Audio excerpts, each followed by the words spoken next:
Ceci est un livre audio autogénéré par Google. Questions contemporaines. Collection dirigée par J.P. Chagnolot. B. Péquignot et Desroland. Chômage, exclusion, globalisation. Jamais les questions contemporaines n'ont été aussi nombreuses et aussi complexes à appréhender.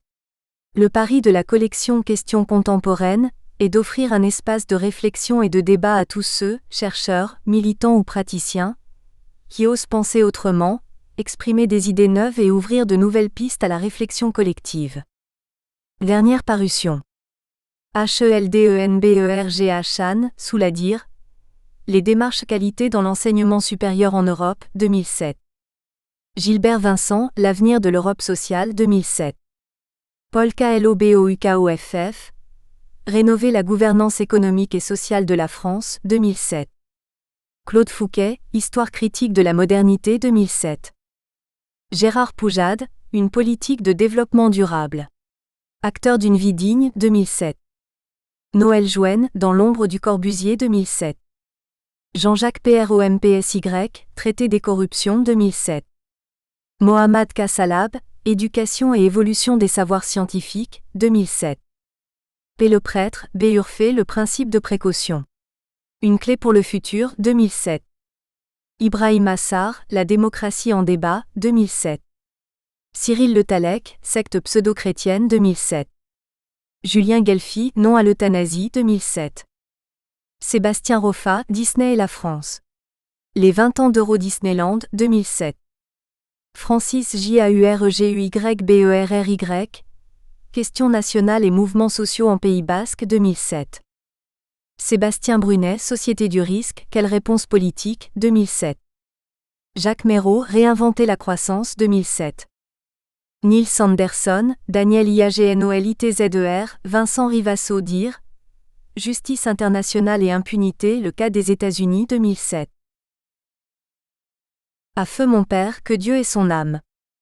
À ma mère, qui n'a jamais cessé de m'encourager. À ma femme et mes 2 enfants, qui m'ont apporté tout le réconfort nécessaire à la réalisation d'un tel travail. Introduction. Traiter de la corruption, c'est comme enfoncer une porte déjà largement ouverte. Pourtant, c'est en persévérant, en se répétant et en continuant à traiter de ce sujet qu'on finira par rendre tout le monde conscient de la gravité de ce fléau. La corruption, c'est d'abord un fléau, mais c'est un fléau qui interpelle tout le monde, sans exception. Tout le monde, c'est vous, c'est moi, c'est notre commune, notre entreprise, notre ville et bien entendu notre pays.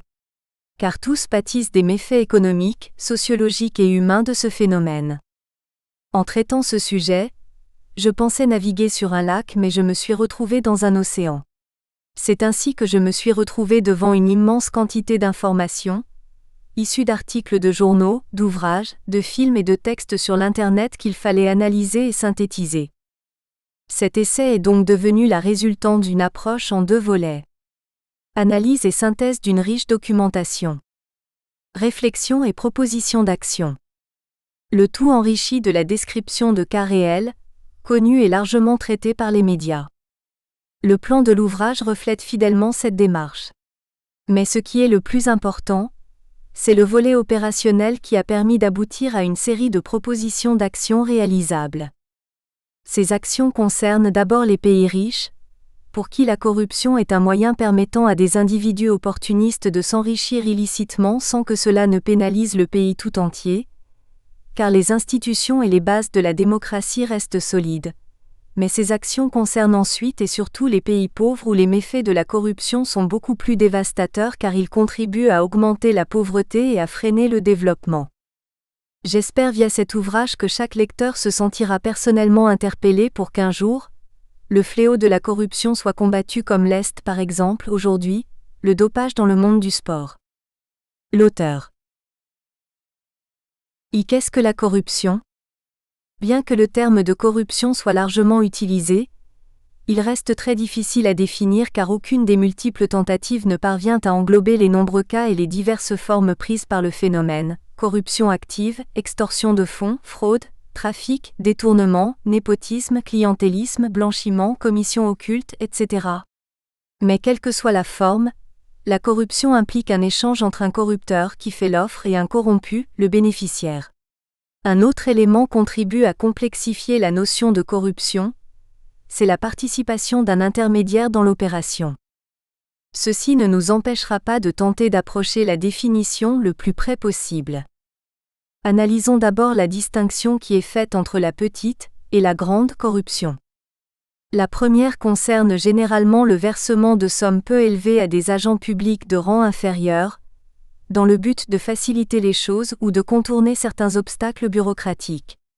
À plus grande échelle, les cas des grandes entreprises multinationales versant à des responsables gouvernementaux ou à des hommes politiques des milliers voire des millions de dollars en pots de vin pour obtenir des contrats commerciaux lucratifs. Cette distinction ne signifie pas que certaines formes de corruption sont plus pures que d'autres. De fait, la petite corruption, qui peut entraver la mise en œuvre de programmes d'enseignement et de soins de santé de base, peut avoir des conséquences plus désastreuses, implique parfois de nombreuses années supplémentaires de dénuement pour les populations économiquement désavantagées. Il ne faut cependant pas oublier que chaque fois qu'il y a corruption, à quelque niveau que ce soit, ce sont en définitive les citoyens et la société tout entière qui en sont victimes. Extrait de Qu'est-ce que la corruption ? Enery Quiñones, chef de l'unité anticorruption, Observatoire OCDE, 19 juillet 2000. Essai de définition. Le terme de corruption est issu du verbe corrompre, lui-même francisation du terme latin corrumpere, étymologiquement comme romper, briser, rompre un ensemble, dont le sens le plus ancien portait une lourde connotation morale, à savoir, la perversion de l'âme. C'est vers la fin du XIIIe siècle que le mot se rapproche de sa signification contemporaine. Entraîné par des promesses, des dons, une personne chargée de responsabilité à agir contre son devoir. La science politique américaine a fourni, dans les années 1970, les outils conceptuels nécessaires à l'étude de la corruption. C'est ainsi qu'Heidenheimer, Readings in Comparative Analysis on Political Corruption, New York, 1970, distingua 3 formes de corruption, la corruption blanche, la corruption grise et la corruption noire, en fonction de la réprobation plus ou moins forte attachée par l'opinion publique aux pratiques de corruption.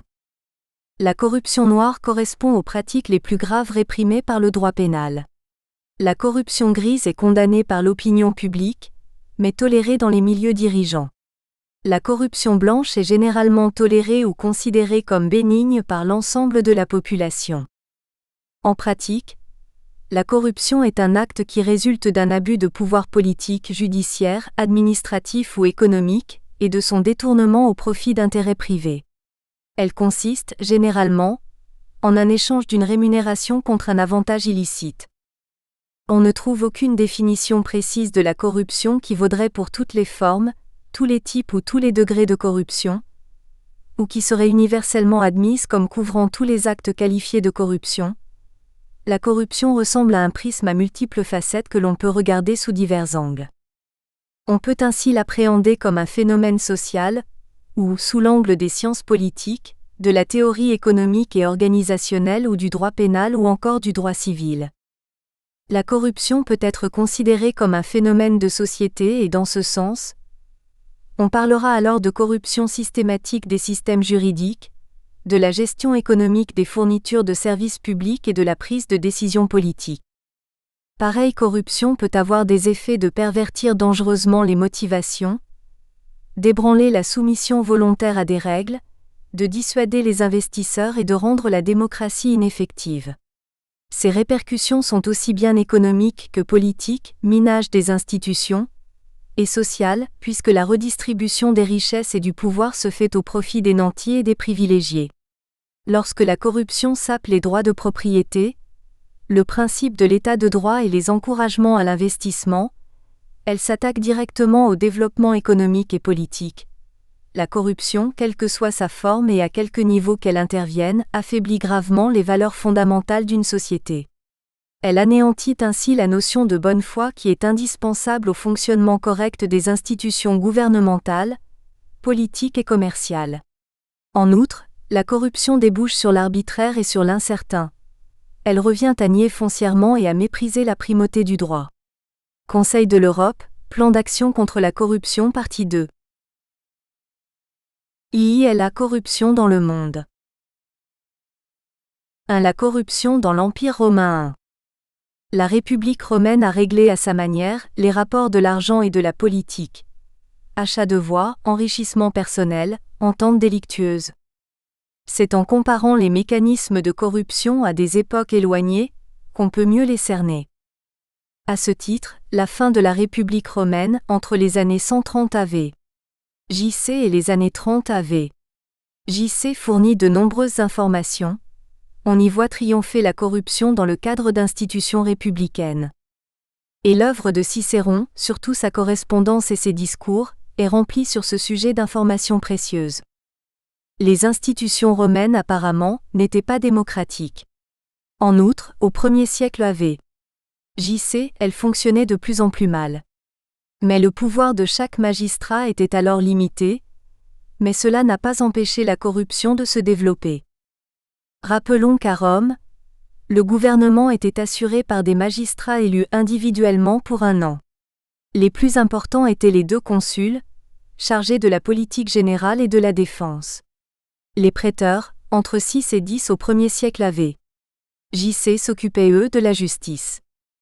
Quant aux édiles, ils entretenaient les monuments publics et étaient responsables de la ville de Rome, des marchés et de la consommation dans la cité. Ces magistrats appartenaient pour la plupart à de grandes et anciennes familles, membres de l'élite politique et sociale. Mais leur charge n'était pas héréditaire en droit, il fallait qu'ils soient élus. Ils étaient directement choisis par les citoyens qui avaient bien voulu se déplacer à Rome pour participer aux élections. Ni les femmes ni les esclaves ne votaient. Pour élire ces magistrats et voter les lois, il existait à Rome 2 assemblées qui regroupaient tous les citoyens mais étaient organisées différemment. Les comices centuriates, groupement fondé sur la richesse, et les comices tributes, groupement fondé sur les tribus. Au 2e et 1er siècle av. JC, ces derniers étaient devenus le principal organe de la souveraineté populaire. Les Romains étaient ainsi regroupés, selon leur lieu de naissance et celui de leur père, en 35 tribus, chacune d'entre elles comptant pour une voix lors des élections. Chaque citoyen votait à l'intérieur de sa tribu. Toutes les tribus étaient appelées à se prononcer sur les mêmes candidats. Les tribus n'étaient donc pas des circonscriptions électorales. Pour avoir des chances d'être élus, les candidats devaient se faire connaître des électeurs. Chacun cherchait d'abord à être soutenu par les citoyens de sa tribu, qui ne se connaissaient pas nécessairement entre eux, et n'habitaient pas tous aux mêmes endroits. Les agents électoraux servaient d'intermédiaires entre les candidats et les membres de leur tribu, à qui il était bien vu d'offrir des cadeaux ou des repas collectifs. De telles distributions ne passaient pas pour de la corruption, elles étaient légales.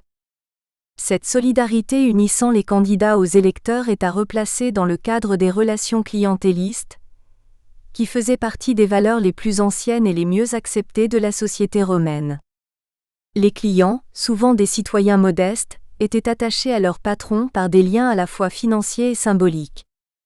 Le client qui ne votait pas comme son patron, le petit propriétaire qui ne votait pas comme son voisin, le grand notable, le soldat qui ne votait pas comme son ancien commandant de légion risquait d'en subir les conséquences, même matérielles.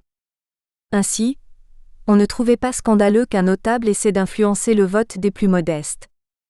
Bien au contraire, c'était une façon pour les descendants des vieilles familles de montrer la voie à suivre aux autres citoyens. Jusqu'aux années 140 av. JC, tous les votes étaient oraux à Rome, donc non secrets, pour les élections des magistrats, pour le vote des lois et dans les procès. C'est à partir de 139 av. JC qu'a été introduite une procédure écrite, non sans d'âpres batailles politiques. Les conditions de vie politique en ont été sensiblement modifiées. Auparavant, chaque électeur venait dans sa tribu, annoncer les candidats qu'il choisissait. Le magistrat, en fonction, et les autres citoyens présents étaient attentifs au vote de chacun. Le magistrat choisissait les scrutateurs qui, en recevant les voix, essayaient eux-mêmes d'influencer les électeurs. Autant dire qu'on ne votait pas librement. Par la suite, le poids des relations clientélistes, sans disparaître, s'est un peu allégé. Il a été remplacé par la corruption électorale. Une tribu ne suffisait pas à faire l'élection, il fallait se concilier la moitié des 35. Là, commençait la corruption, car légalement, les cadeaux aux membres des autres tribus étaient interdits. Mais cette pratique était courante au dernier siècle de la République. Le candidat prenait contact avec certains de ses amis, ou avec des intermédiaires spécialisés dans les répartitions d'argent, les distributeurs, divisors, à la fois financiers et spécialistes des affaires politiques, qui touchaient évidemment d'appréciables commissions. Leur rôle était de faire passer aux électeurs l'argent reçu des candidats. Les versements se faisaient en pièces de monnaie. Ces opérations impliquaient donc toute une organisation. En 70 AV. J.C., l'orateur Cicéron prit en charge l'accusation d'un sénateur corrompu, Caius Verres, qui avait gouverné la Sicile de 73 à 71 AV. J.C. c'est un véritable anti-héros de l'histoire romaine. Il a commis tous les délits possibles et imaginables. Il extorquait de l'argent aux cités et aux riches siciliens et confisquait des œuvres d'art pour sa collection personnelle. Il s'entendait avec les fermiers de l'impôt, moyennant commission, et vendait à prix d'argent les jugements qu'il rendait. À la fin de ses fonctions de gouverneur, Verres fut accusé par les cités de Sicile qui furent aidées par Cicéron. L'année même où eut lieu son procès, ce dernier était candidat à l'édilité pour l'année 69 AV. J.C. Verres essaya, mais en vain, de le faire battre. De nuit, il fit transporter chez un intermédiaire de grandes corbeilles pleines de monnaie, tandis que les distributeurs des diverses tribus se réunissaient chez lui, pour convenir des modalités de l'opération. Cicéron fut averti par l'un d'eux, qui lui était favorable. Verres fut condamné, mais il n'avait pas attendu la fin du procès pour quitter Rome et s'exiler. La corruption ne se limitait pas à acheter les électeurs. Elle visait aussi les magistrats en place, notamment les consuls, qui exerçaient une influence sur l'élection de leurs successeurs. Les consuls étaient élus par les comices centuriates, où le vote se faisait non par les tribus, mais par centuries, groupe longe les pratiques sociales les plus intimes de la société où elles s'exercent qu'on pense au clientélisme à Rome. C'est pourquoi la corruption, tout en restant simple dans son principe, est si changeante dans ses manifestations, et si difficile à déraciner. À Rome, certaines pratiques étaient considérées comme de graves infractions, alors qu'elles peuvent aujourd'hui passer inaperçues. C'est le cas des alliances électorales. Les ententes entre deux candidats pour faire bloc au cours de la campagne se pratiquèrent, certes, ainsi en 54 AV. J.C. entre Memmius et Calvinus. Mais alors qu'elles n'étaient pas interdites par une quelconque loi, les Romains réagissaient très fortement à leur encontre. Le fait que deux candidats cèdent secrètement les scandalisait. Ils n'étaient pas plus sévères à l'égard de la corruption par versement d'argent qu'à l'égard de telles alliances. À l'inverse, certaines pratiques tenues pour légales, par exemple dans le gouvernement des provinces, seraient scandaleuses de nos jours. Quand Cicéron a été, en 51 à 50 AV. J.C., gouverneur de la province de Cilicie, dans le sud-est de la Turquie actuelle, il a expliqué dans ses lettres à son frère et à son ami Atticus qu'il fallait être attentif à ne pas se rendre coupable de corruption, à ne pas extorquer de fonds aux provinciaux. Il était sincère sur ce point, et personne n'a intenté contre lui de procès après son année de gouvernement. Mais au cours de cette année-là, il gagna dans l'exercice de sa charge plus de 2 millions de sesterces, quelque chose entre 3 et 5 millions d'euros. Cette somme n'était pas un salaire. À cette époque, les gouverneurs de province n'étaient pas rétribués. Elle provenait sans doute en partie d'indemnités de l'État, mais aussi de cadeaux de ses administrés, cadeaux qu'il avait cru pouvoir accepter en toute conscience. 2 siècles et demi plus tard, le juriste Huipien se pose le problème d'exénia, mot grec adopté par les Latins pour désigner les cadeaux que recevaient les gouverneurs de province. Il écrit: un proconsul n'a pas à se priver totalement de cadeaux, mais seulement à se fixer des limites. On ne lui demande ni de se priver trop péniblement, ni d'excéder trop avidement la mesure des cadeaux. Et Ulpien cite une lettre qu'il qualifie de très élégante, de l'empereur Septime Sévère et de son fils Caracalla, dont il était le contemporain. Pour ce qui est des cadeaux, voici quel est notre sentiment.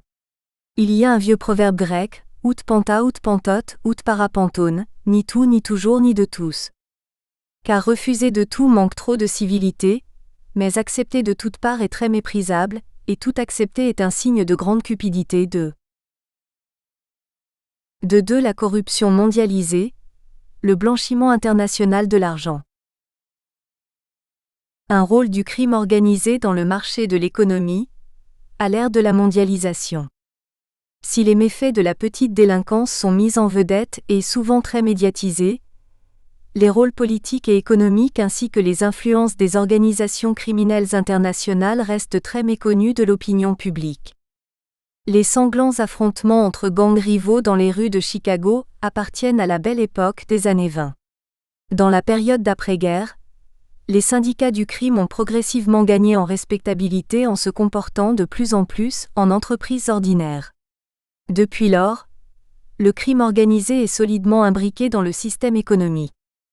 L'ouverture des marchés, le déclin de l'État-providence, les privatisations, la déréglementation de la finance et du commerce international, etc. tendent à favoriser la croissance des activités illicites, ainsi que l'internationalisation d'une économie criminelle concurrente. 3. 2 cas d'illustration, le Canada.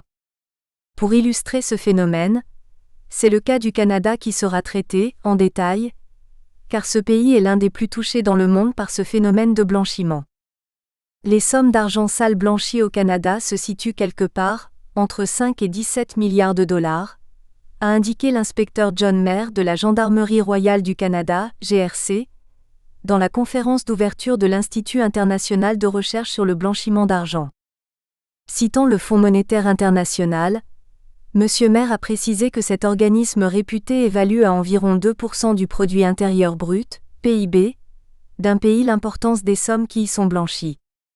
Au Canada, déjà surnommée la lessiveuse du Nord, à cause de la facilité avec laquelle on s'y adonne au blanchiment en toute impunité, de 50% à 70% de ces sommes proviennent du trafic des stupéfiants. Le reste, ce sont les crimes économiques, la contrebande, les vols d'auto, la prostitution, etc., a-t-il dit. Que fait le gouvernement canadien contre ce fléau? Membre du GAFI, groupe d'action financière sur le blanchiment de capitaux, avec 28 autres pays, le Canada s'était engagé en 1989 à instaurer un régime de déclaration obligatoire des opérations financières douteuses. Comme dans toute industrie qui se respecte, il y a des tendances dans celui du blanchiment.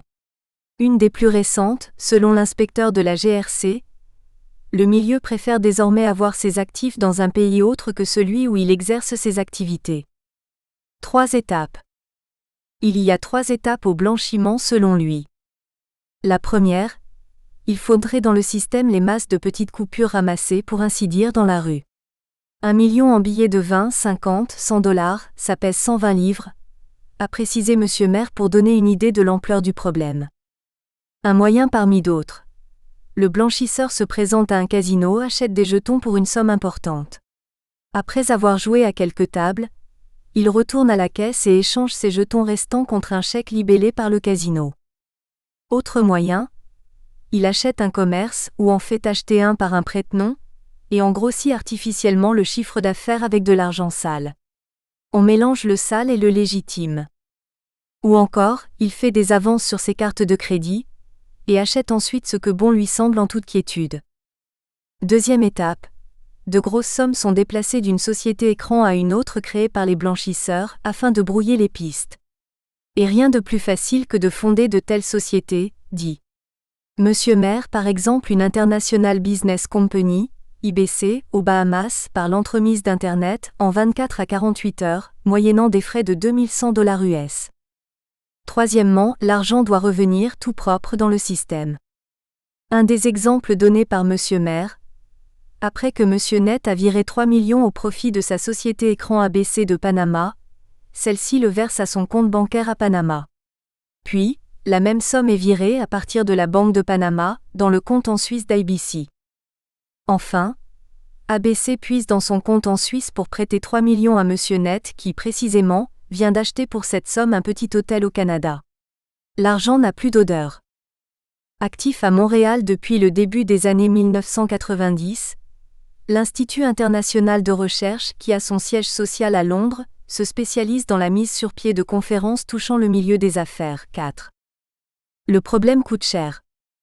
Du 21 au 23 septembre 2001, à Montréal, avait lieu la conférence internationale sur le blanchiment d'argent, CIBA. Plus de 500 délégués œuvrant dans divers corps policiers, dans les institutions financières, les agences gouvernementales, les cabinets comptables et le monde des affaires en général y étaient. Organisée par l'unité mixte des produits de la criminalité de la Gendarmerie royale du Canada, GRC, la CIBA regroupait près d'une trentaine d'experts originaires de tous les coins du globe. Yves Duguay, inspecteur responsable de l'unité mixte et président de la CIBA, note que cette conférence reflète d'abord l'importance qu'accorde la communauté québécoise au crime organisé. La conférence est d'abord une action stratégique, qui vise à enrayer le grave problème du blanchiment d'argent. L'échange de renseignements entre les intervenants de tous les secteurs est un élément majeur de solution à ce problème. La priorité a été mise sur les échanges d'informations au niveau international et sur la participation des gens d'affaires à l'échelle locale. La CIBA est notamment axée sur les nouvelles tendances technologiques, et il a été question de partenariat et de coopération internationale. De plus, 3 forums ont été présentés en direct sur le site internet de la CIBA à raison de 1 par jour. Des hauts dirigeants de la GRC et des conférenciers ont répondu aux questions des participants. Le Programme des Nations Unies sur le contrôle des drogues, l'organisme de l'ONU chargé d'étudier ces questions, estime à 400 milliards de dollars les sommes ainsi lessivées chaque année. En extrapolant sur la base des saisies de drogue effectuées par les corps policiers canadiens, soit environ 10% du trafic total, et en incluant les autres formes de crime organisé, on évalue qu'au Canada, le blanchiment représente une activité de 20 à 30 milliards de dollars par année. Montréal est une plaque tournante du trafic des stupéfiants en Amérique du Nord, soutient-il. Longtemps du côté des pays consommateurs, le Canada est maintenant considéré comme un pays producteur à cause de la production de marijuana hydroponique. Il s'y mène une multitude d'opérations de blanchiment d'argent, dont les conséquences sont dévastatrices. En plus de renforcer les organisations criminelles et de permettre le trafic de drogue ou d'armes, le blanchiment d'argent mine le tissu social et économique d'une société. La concurrence illégale qu'exercent les commerces impliqués dans le blanchiment cause un tort immense aux entrepreneurs honnêtes. Quand Internet lave plus blanc. L'évolution des nouvelles technologies de l'information et l'arrivée d'Internet sont parmi les facteurs qui ont facilité les activités de blanchiment d'argent. L'anonymat, l'instantanéité des transactions et la possibilité de créer un monde virtuel en font des outils particulièrement prisés par ceux qui ont la tâche de lessiver l'argent sali par le crime. Une des façons traditionnelles de blanchir de l'argent était de l'investir dans une entreprise, afin de lui rendre une apparence de légitimité, et de le retirer après un certain temps. Grâce à un anonymat accru, la technologie facilite ce genre d'opération. L'entreprise devient virtuelle. Les criminels qui blanchissent de l'argent ont aussi besoin de banques. Encore là, rien n'empêche maintenant de créer sur Internet des banques virtuelles financées par des organisations criminelles. Il est donc possible aujourd'hui qu'une entreprise financée par un groupe organisé fasse affaire avec une banque appartenant à un autre de ces groupes. La banque est légale, l'entreprise est légale, mais les gens derrière peuvent très bien être tous des criminels. Il s'agit de structures essentiellement destinées au blanchiment d'argent, mais qui, accessoirement, font affaire avec des clients honnêtes pour justifier leur légitimité et garder l'apparence de la légalité. On peut créer autant d'entreprises et de banques virtuelles que l'on veut, afin de brouiller les pistes. Un spécialiste de l'architecture des fraudes a de quoi s'amuser. Peut-on espérer un jour régler le problème ? Peut-on régler le problème de la consommation de drogue ou de la prostitution ? Non, mais on peut arriver à le contenir et à limiter les atteintes au tissu social. C'est l'avis de nombreux experts, qui précisent que c'est une question de valeurs et de principes de société et un des éléments de la solution sera de sensibiliser les entrepreneurs, les professionnels et le monde politique. 5. Ottawa montre les crocs. Les nouvelles règles dérangent. Tous les acteurs de la vie financière sont visés par le projet de loi C-22 sur le recyclage des produits de la criminalité, qui vise à permettre au Canada de respecter ses engagements internationaux dans le domaine de la lutte contre le blanchiment d'argent. Les banques, coopératives de crédit, caisses populaires, compagnies d'assurance vie, sociétés de fiducie, courtiers, gestionnaires de portefeuille, comptoirs de change, casinos, avocats et comptables devront rapporter toute transaction supérieure à un montant qui reste à fixer mais qui pourrait être de 10 000 $.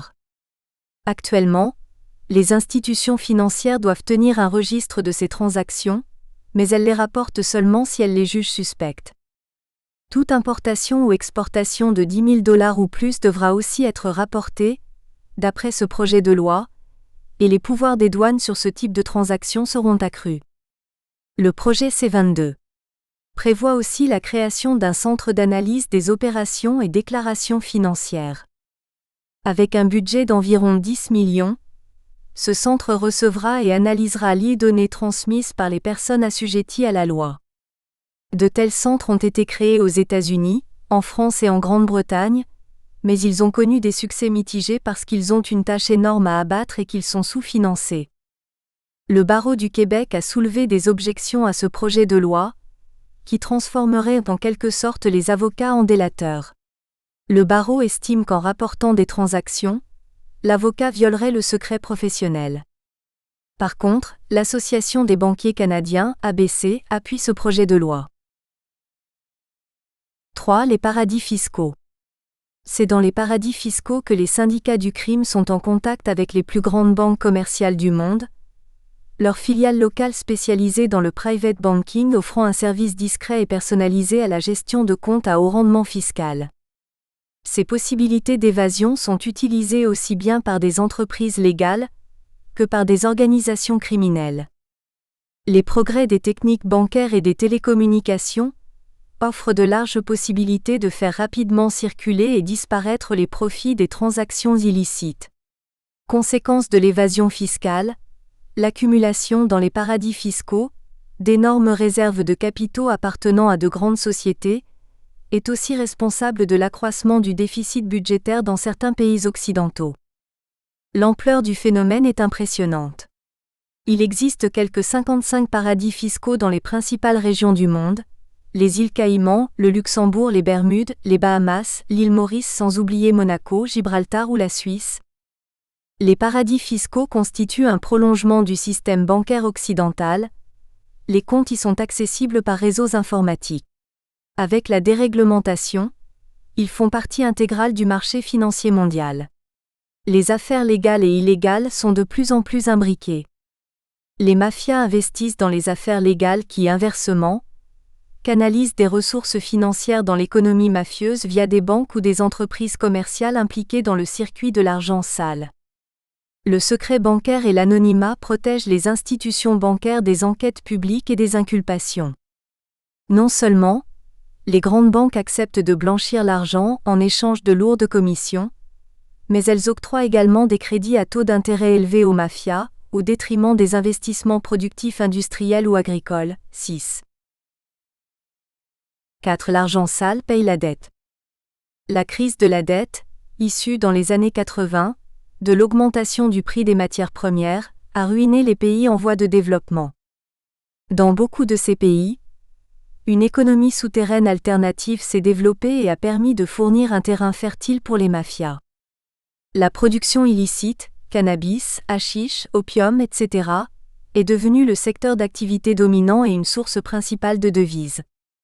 Selon un rapport des Nations Unies, l'intrusion des syndicats du crime a été facilitée par les programmes d'ajustement structurel que les pays endettés ont été obligés d'accepter pour avoir accès aux prêts du Fonds monétaire international.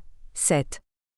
C'est ainsi qu'écrasés par le poids de la dette, de nombreux pays du tiers-monde ont laissé les mafias de la drogue réaliser des percées significatives dans la politique locale. Par ailleurs, les nécessités de restructuration de la dette exigées par les créanciers extérieurs ont fait passer, via la privatisation, un grand nombre de banques d'État latino-américaines et européennes sous le contrôle de banques d'affaires occidentales et japonaises. Les mafias, toujours grâce aux privatisations, ont pu acquérir des sociétés d'État. En contrepartie, les gouvernements ont pu rembourser une partie de leurs dettes. 3. Le tourbillon des scandales en France. Le XVIIe siècle, s'enrichir au temps de Mazarin et de Richelieu. S'enrichir, au temps de Richelieu ou de Mazarin, était une nécessité et la confusion entre deniers publics et privés un moyen rapide de faire fortune. Les liaisons dangereuses entre l'argent et le pouvoir sont loin d'être récentes. Les millions de visiteurs qui, chaque année, admirent les châteaux de la Loire ne se doutent peut-être pas qu'une grande partie de ces joyaux de pierre fut construite par les gestionnaires de l'impôt, titulaires des grands offices financiers, chargés de gérer et de manier l'argent de l'État. Généraux des finances, trésoriers de France, trésoriers de l'épargne. Dans tous les cas, ils n'oubliaient nullement leur réussite personnelle, familiale, lignagère. Rassembleurs de terres, constructeurs de résidences somptueuses, multipropriétaires, aspirant tous à la noblesse, leur ascension fut rapide et spectaculaire grâce à d'habiles manipulations financières facilitées par les nécessaires relations interpersonnelles pour gérer les affaires de l'État. La monarchie se trouvait souvent débitrice des officiers de finances qui la servent. Avec de hauts risques. Nous espérons que vous avez apprécié cet aperçu. Pour continuer à écouter ce livre audio sur Google Play Livres, utilisez le lien dans la description de la vidéo.